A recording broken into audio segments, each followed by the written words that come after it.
Hello there, Shannon West coming to you with another video, and today I'm featuring my most favorite technique, watercoloring. Watercoloring has been my favorite technique for many years, and I just love the creativity of it and the expression that you can use through it, and also I really embrace how it looks different every time and you can learn a lot. I love watercoloring with stamps. And today I'm actually going to watercolor without stamps. So I love them both. I do a lot of watercoloring without stamps, but I usually do very small images so they're contained because I don't consider myself like a fancy watercoloring artist. So I have a little project to share with you where I will be watercoloring a flower freehand. Let's take a look. For this flower, I am going to use crushed curry and melon mambo, and then the stem of the flower will be granny apple green. And my first tip with watercoloring is when you combine colors, you want to kind of be a little bit careful, and it's best if you're doing something like a flower that you use colors that are kind of close on the color wheel. So yellow and pink are kind of on the same side. You could do yellow and blue, but then keep in mind that combines and makes green. So if you want green in your flower, which you usually don't want that, you could easily do pink and purple. Or let's see, I've got one to show you that I started doing a little yellow and blue, and it just, or no, purple and blue, and it just turned gray. So practicing and experimenting will really help you know exactly what to do. The other thing is I did one of these that I'm about to do with Pear Pizzazz, and it just looked a little gray. I thought that looked a little gray compared to watercoloring with Granny Apple Green. Now I have the ink pads here, but I've also used the re-inkers too, and I've just put them in the lids, which you'll see in just a minute. So you usually need the re-inkers to be able to do that successfully. And as a Stampin' Up! Demonstrator, I only watercolor with Stampin' Up! Inks. I think they're amazing. They mix and match beautifully. I've got my two smaller sizes of water painters. This one's kind of the medium one. This one's the little one. So I'm going to use this one for the flower. And I watercolor with water painters. I really like them. I often keep a little bowl of water nearby though, because if I'm doing a bigger area of water and have to really squeeze to get water out, it can become frustrating. So I kind of use both and just go with it and use those to support each other. Both methods, I guess.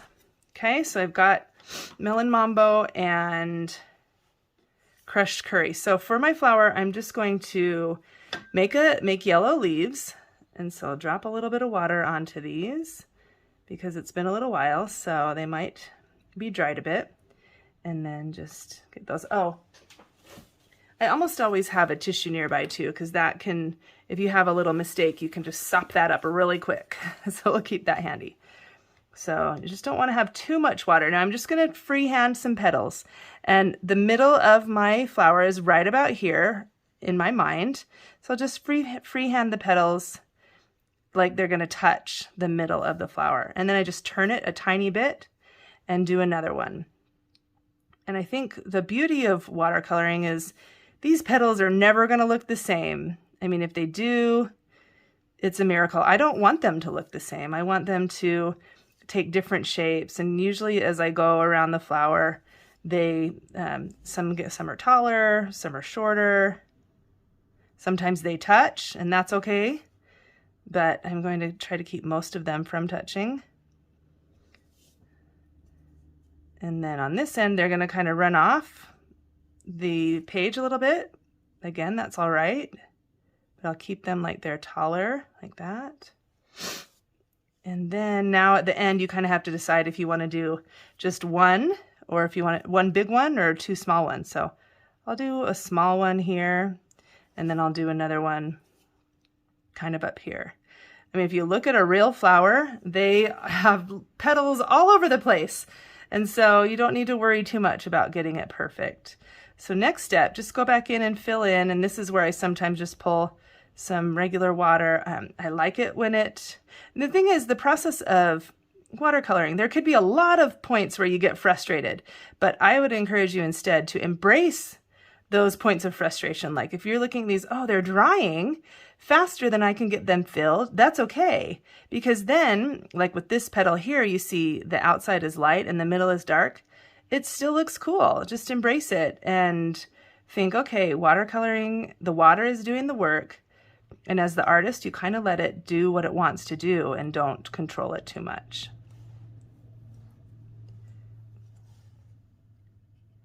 Okay, I also often try to leave a little bit of white space, and this looks pretty good. If you have any big areas that are white, like this one may be a little bit too much on this one, so I'll fill in. Because if you leave too many little white spots, it starts to look a little bit messy. And as it dries, you can kind of see that and clean some of those up. You can always fill in more, but if you can't go back and add white space once it's filled in. That is done. That's one thing you definitely cannot fix. That is looking so cute. I'm really pleased with the way it's looking right now. So let's move on to the Melon Mambo portion now.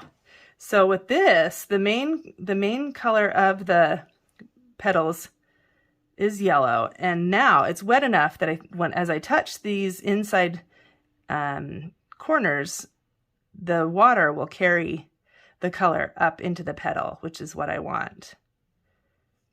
So just kind of let it fill in. If it doesn't fill in because it's too dry, you can drag it up there a little bit if you'd like. And again, every petal is going to look a little bit different. The Melon Mambo is not going to end at the same height or same point on each of the petals. Embrace that and just let it kind of wow you and see what happens. That is looking totally amazing. I love how it's just kind of crawling up the petals. Like you can see it in a few places. I hope you can see that, because I know sometimes it's very small when you're watching the video, but all of these little they're almost like veins crawling to the edge of the petals, or to the middle really. Okay, that's looking awesome. So I'll stop there. Now, one thing about watercoloring, at this point, if I weren't doing a video, I would set this aside and come back later and see what it looked like.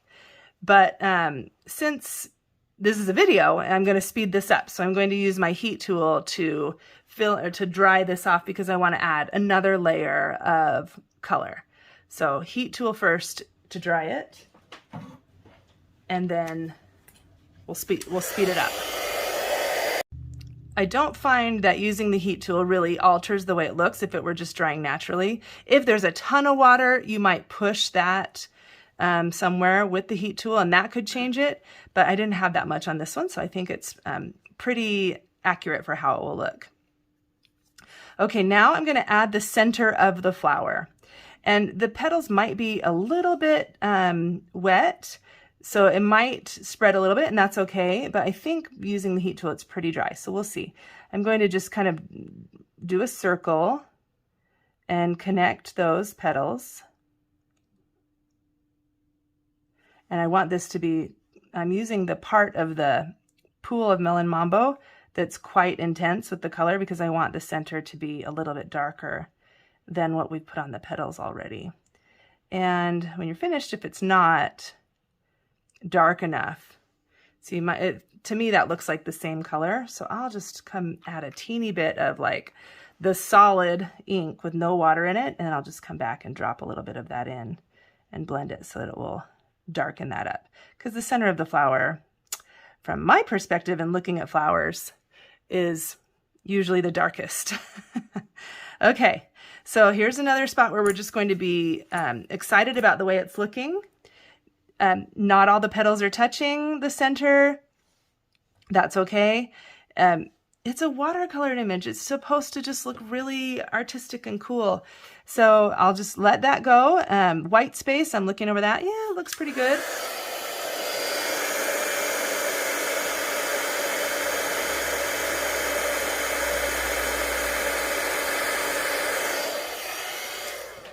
Okay, now that center is dry, and you can see how it's connecting to some of the petals. It looks awesome. The last thing I'm going to do is just go back and just add some little dots around the edge. And I'll use the dark. You could do this with a marker too, but I'll just form those with my water painter, just to give the petal, the edge of the petal, or the edge of the center, some attention so it really stands out. And you could also do these little dots throughout the center too. I really like that. Look, I've tried that. It looks awesome. I'm not going to do that on this one, just trying different things all the time. But that's an additional idea. All right, that's looking cool. Ooh, I really love it. It's awesome. It looks quite different from the one that I did before. I'll show you that one when I get this card finished. It just looks different every time, and you can look at it and be like, why doesn't it look the same? Or you can just look at it like, wow, this is a beautiful work of art. Let's move on to the petal, or the stem and the leaves. And I'll add a little bit of water here. Oh, I'm going to switch over to my larger water painter because I'm going to do this in one nice stroke. So I know for my card, I'm going to have this on the right side of the card. So I kind of wanted the flower going over this way. So then I'll choose whether I'm going to have my stem coming from up there. That seems too high. That seems like the stem would be bending. So I'll just have it come from this one right here. And I'll get a nice concentration of this. And then I'm going to do this in one swipe. So I want it really thin up top, and then it's going to get thicker as it goes down to the bottom.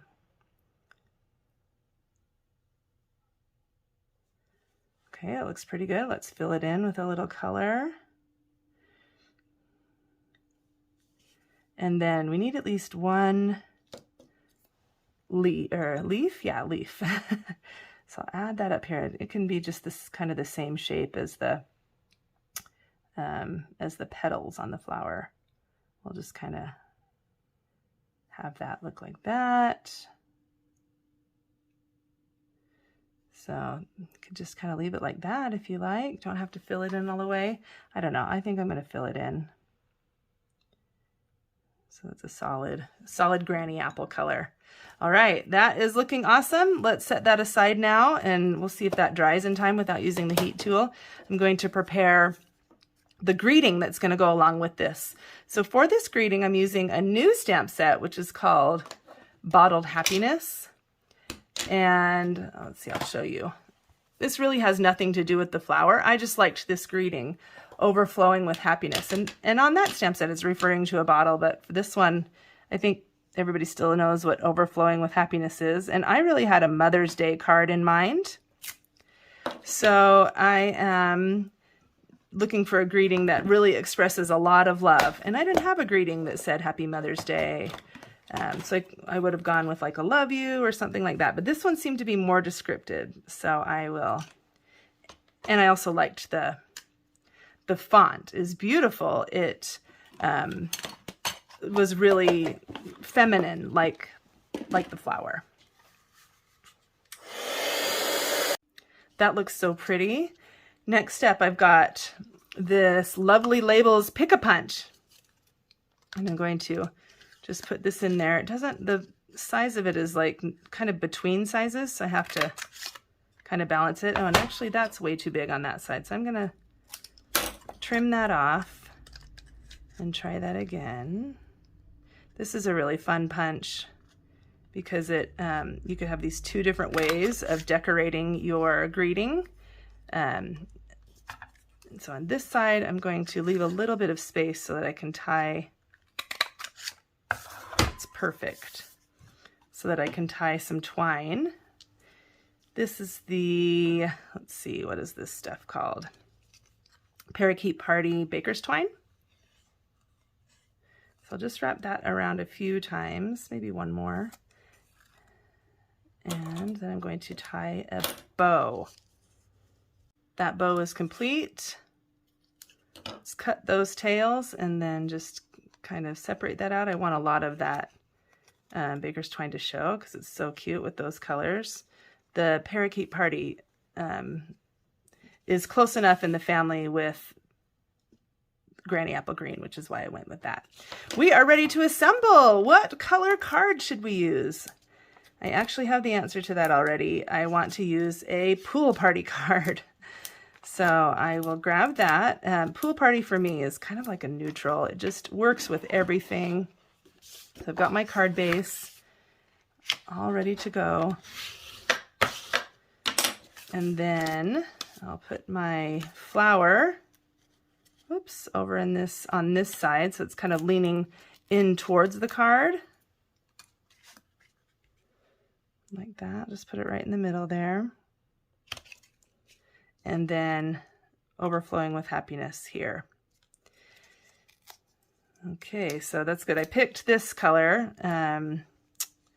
Oh, what is this pink color called? Now I can't remember, but I picked it because I thought it would bring out some of the pinks in the flower that were lesser used. So that's why I like that one. Adorable! I love it so much. So here's the one that I made before the video. I'll show you some differences on this one. On this one, I did a third layer of color on the petals, and the pink is a lot lighter on this one, so I must have used more water on that than with this one. So that happened, well, my petals might have been lighter and the water might have been more. So there's different variables that play in. It's kind of interesting, like I was explaining in the video. And then on this one, I added some detail to the leaves as well. This one looks kind of, you know, it's like not very, that's one thing that I would definitely go back and add some more detail to the stem. Oh, looks like I have a lot in there already. So you could kind of come back in and add dark and light areas to the leaf and to the stem of the flower, just to give it a little more interest there.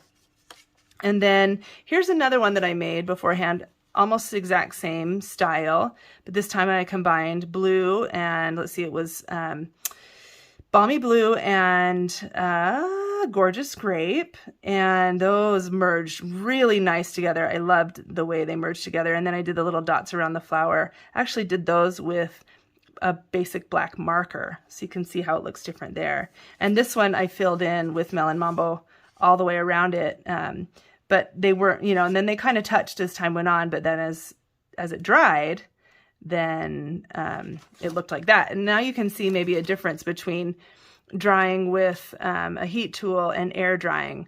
The heat tool kind of seems to blend a little bit more, whereas these dots kind of kept separate. So there's a slightly different look, but in my opinion, they both work and they both look amazing.